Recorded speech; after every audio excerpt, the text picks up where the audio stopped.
దేవునికి స్తోత్రం. హల్లెలూయా.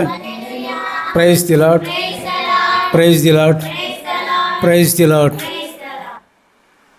మరి ఆకాశాన్ని భూమిని నిర్మించిన దేవుడు భూలోకానికి వచ్చి కార్యాన్ని, గొప్ప కార్యాన్ని, చేసిన ఈ కార్యాన్ని ఎవడు కూడా సృష్టి మొదలుకొని ఇప్పటివరకు కూడా ఎవడు చేయలేకపోయాడు.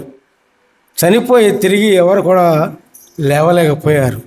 ఎంత గొప్పవారైనా, రాజ్యాధి నేతలైనా, ప్రపంచాన్ని ఏలుచున్న వాళ్ళైనా, ఎంత తెలివి గల వాళ్ళైనా, ఎంత జ్ఞానం గలవాళ్ళైనా చనిపోయి తిరిగి లేచిన వాడు ఎవడు కూడా లేడు, ఉండడు, ఉండబోడు. హల్లెలూయా, ప్రైజ్ ది లార్డ్.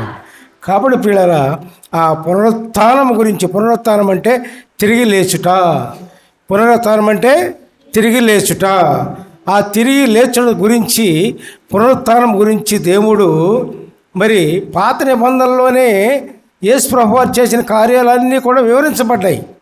అది అందరూ కూడా గ్రహించాలి. కొందరు గ్రహించిన వాళ్ళు ఉంటారు, కొందరు గ్రహించని వాళ్ళు ఉంటారు.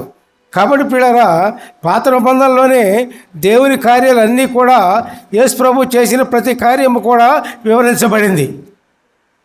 మరి పిల్లరా, మరి ఆ కార్యములో ఒక కార్యం చూద్దాం మనం. ఏ కార్యం? యేసు ప్రభు చేసిన కార్యం ఏ విధంగా వివరించబడిందో.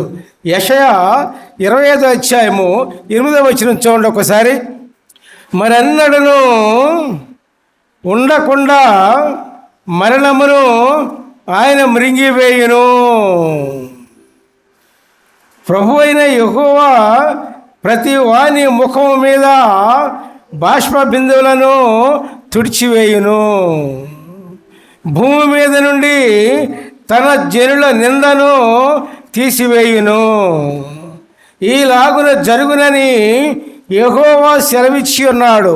దేవునికి స్తోత్రం. Hallelujah, praise the lord.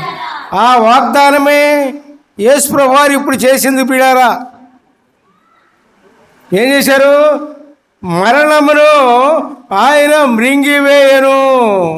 మరి అన్నడూ ఉండకుండా మరణమును ఆయన మృంగివేయను అన్నారు దేవుడు. అలా మరణం అన్నది ఒక్క వ్యక్తి ద్వారా భూలోకానికి వచ్చింది.